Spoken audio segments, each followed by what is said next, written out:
Jewish wealth, the riches of Jews, is not with possessions, houses, or gold, or how many zeros you have in your bank account. The everlasting Jewish wealth is being a Jew that keeps Torah and the commandments, and bringing into the world children and grandchildren who also do the Torah and the commandments. That's true richness. Because why is that true richness? What is richness? What does it mean? Let's say a person has $1 billion in the bank, right? $1 billion. What is he going to do with this money? What's he going to do? He's a billionaire. People, respect him or something like that. Not necessarily. A lot of people, they have all this money. They win the lottery or whatever. There's this tragedy occurs. They don't know what to do with the money. And even if they do know what to do with the money, they can't do it in an advertised way. There used to be all these criminals and the mafia and something like that. They would make, billions of dollars, whatever, through drugs, and they couldn't do anything with it because the FBI was after them. So they had to drive an old car and they had to do with old clothes. So they couldn't, act in a royal way like a king. And even the people who do act like a royal way, Achashverosh, right? Achashverosh, he has a beautiful house. He's got everything, owns the whole world. Everything in the whole world. He owned the whole world, was the king of the whole world. All of a sudden, one day he gets mad at his wife. He kills his wife, right? He's an animal. The smallest things controlled him. So what really is wealth? What's really wealth? You say, well, you go to heaven, you're a good person, you go to heaven, but that's not wealth. First of all, you don't know if you're going to go to heaven or not. They don't know what's going to be up in heaven. And none of them were not interested in heaven. What about right now? A person is not wealthy because he's going to get $1 million, right? I'm wealthy because I'm hoping I'm going to win. I mean, you go into a store and say, I would like to buy a car. If you got any money, no, but I'm hoping I'm going to buy a lottery ticket and I'm going to win. What's wealth right now? It's not the money, because if the money owns you, then you're not rich. If you're determined by how much money you've got, then you're not anything. you're like less than the pictures on the dollar. The money determines your value. You have to determine the value of the money. What is valuable? What's valuable is that we can connect to the creator of the universe. We can make this world a good place, Torah and the commandments. That, and bringing into the world children and children's children who keep the Torah and the commandments. Right. Maybe now is the time to say this now. I saw a lecture last night from this lady. She's an investigative reporter. And I mean, it's an obvious thing, that has to be asked. All of a sudden popped up this, transphobia. People are trans are teaching the children in the schools, you can change your sex. There is no sex. You can do anything you want to, Basically, it's a pro-death movement. It's against life. It's against life. It's against the family. It's against society. We're going to make a new life and a new family and a new society and a new, who knows what it's going to be. There's no identity anymore. That's what they're trying to do. And they're trying to educate the children that that's what you have sexual organs. It's for your personal pleasure or for your personal whatever, displeasure, whatever it was, dysphoria, whatever they want to call it. Well, how does this come about? What happened? How did it come about? So she said that there's the big pharma and that they're the ones that are making the profit from this whole business. Okay, the fact of the matter is, where does it all come from? Where does it all come from? Is a total lack of identity and definition. There's no good or bad anymore.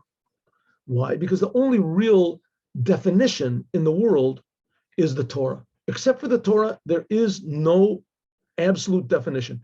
Except for the Jews, there's no absolute identity. There's no absolute identity. Except you can say there's Jewish people and there's what we call human being. Being a human being, that's identity. That's an absolute identity, right? It's a godly gift that you're a human being. It's a godly gift that an animal is an animal and a tree is a tree. But it's godly. How do you know it's godly? Because it says in the Torah that man is created in God's image. So being a human being, that is an absolute identity. Being a Jew is an additional absolute identity. You're a a human being, no matter what, you're a human being. If you believe that you're an animal, so they put you in a mental institution for people, not for animals. You're a human being, no matter what you think. Same thing, a Jew. No matter what he thinks, he's a Jew. No matter what he does, no matter how much he protests, no matter how he still is a Jew. Right? The same thing with this sex thing. A man is a man. It doesn't make any difference what type of changes he makes, operations. He's a man. A woman is a woman. It doesn't make any difference what operations they make of it, right? But that's part of being human. The reason that there's sexual organs, the sex is to make more humans. Without sex, there's no humans, right? The most precious thing in the world is the most absolute thing in the world is to make people, human beings. And by Jews is to be, so how does a Jew express his Jewishness? Through the Torah and the commandments, by putting true meaning into mitzvot as physical, into this physical world. Anyone who goes against the Torah and against the commandments, as that's destroying the world. And that's basically the church. That's why we're now in exile of Edom. Edom, it says, is Romi. We're in the exile of Rome. The only religion in the world that makes active war against the Torah and against Jewish identity, active, is Christianity. It's an active war. Of course, who began it? A Jew, that confused the Jew. The only one that makes an active war against true meaning in the world, against absolute value of this world, is that religion, is the church. That's why the whole thing is going to heaven, going to go to heaven, to heaven, to heaven, to heaven. We don't care about this world. And everybody is bad. Everybody is bad. You're all guilty. You're all sinners. You're all this, which is a total lie. This world is good. It says in the Torah, this world is good. Here's where we want to reveal God. There's the raising of the dead. There's going to be the ultimate good is revealed in this world. That's the thing of the mitzvah. And the Jews are absolute. It's an absolute identity, right? An absolute identity. That's the Torah. The Torah is true. And from the Jews, we learn that all mankind is good. Every man is made in the image of God. Man is good. The world is good. And that religion is the religion of death. They worship a dead person. They want to make as much death and pain in the world as they can. And they succeeded. The only good that there is in that religion is that they, in order to exist, they had to take some laws of the Torah. So they did put a certain degree of, and the Lubavitcher Rebbe told me personally in Yechidus, I was along with the Rebbe, first time I went into the Rebbe, I asked him about that religion, about the church, Christianity. And he told me the only truth that's in that is what they stole from the Torah, what they took from the Torah. And now we see that they're leaving those good things. The Pope himself is saying it's okay with the abortion's not so bad, and that the homosexuality is okay, right? So they're throwing away the Torah, the commandments, which means the little bit of meaning that's in the world is gone. Therefore, there's all this tremendous confusion. But what it means is that in one instant, the whole thing is going to fall.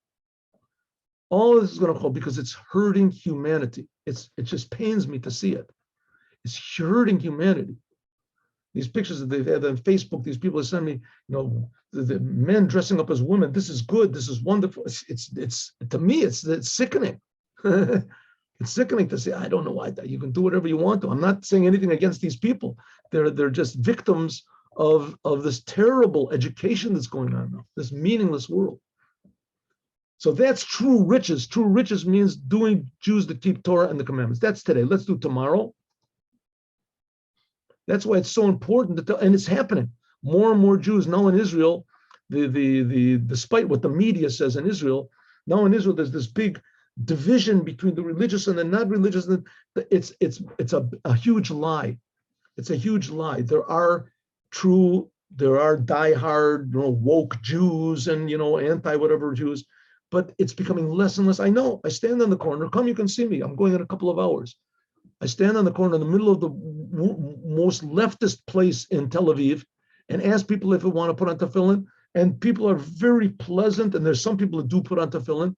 And almost all the women, they take Shabbat candles, say, Shabbat, would you like to put on tefillin, sir? Tefillin, lo, toda. Or they say, lo, rotzeh. Good Shabbos. Shabbat shalom. Shabbat shalom. Right. Okay, so therefore it's creeping in, it's inside. There's a picture of one of the biggest, most, active leftists. It's the head of the high court, which that's what they want to change now. His name is Aaron Barak. And he admitted that he doesn't know anything about Torah. He's the head of the chief justice, and he doesn't know anything about Torah law. He says he doesn't know and doesn't care about Torah law. This is not a Torah country. It has nothing to do with Torah. And there's a picture of him putting on tefillin that one of the Chabad boy went up to him, and he agreed to put on tefillin. He said, oh, I'm not religious. I'm against religion. Doesn't mean I can't put on tefillin. So it's creeping in. Jewish identity is waking up from the inside inside of everyone, like the firstborn of the Egyptians. They themselves, from their own selves, were self-sacrificing to help the Jews. Okay. This is Shabbat, on the subject of the campaign to popularize the observance of Torah Taharat HaMishpacha, family purity in your community. Family purity depends mostly on the woman. The woman, in the time of menstruation, is forbidden to have marital relations. Married couples, of course. Married couples. Outside of marriage, there's no such thing as having sexual relations. But even marital relations are restricted to the times when there is no, the woman's not in menstruation. And there's also, and even when she's not suspected to be, and there's all sorts of laws that are involved in that. It's called the laws of Nida. And when she is what's called not in her menstruation time, when it's possible for her to become pregnant, so she has to go to the mikveh. And the mikveh, there's a lot of laws about mikveh also, about how she has to immerse herself in there can't be anything interpositions and etc. Right? Any dirt or under the finger. There's a lot of laws involved. But nevertheless, that's the essence of the Jews. It's more important in a community to build a mikveh for women than it is to build a synagogue. The first thing that should be built is a mikveh for women. That's the most important.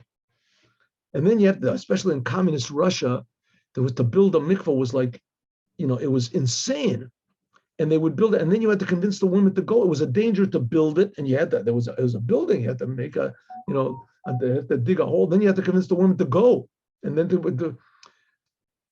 any case, and now there's no communism and there's no danger in it, but there is a reticence, first of all, lack of education and and enthusiasm. So therefore, in order to popularize this Taharat HaMishpacha, which that's the whole source of the Jewish people, is being born in purity in your community, think about this deeply. Let us imagine that if God were to give you the opportunity to save one whole Jewish community from getting killed, from extinction, you would certainly be willing to risk your life for this, and you would thank and praise God for his great kindness in giving you the opportunity to save a whole entire community of hundreds of people from death.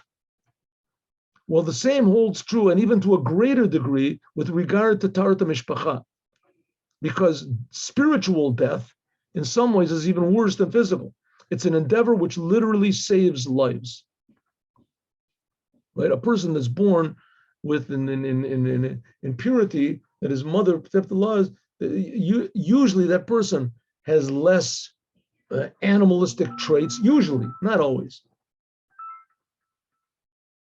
Gil, אני אצלצל לך עוד 5 דקות, אני גומר איזה שיעור. טוב? תודה. Okay. It says, let us save lives. Okay, now let us do story time. Here we go.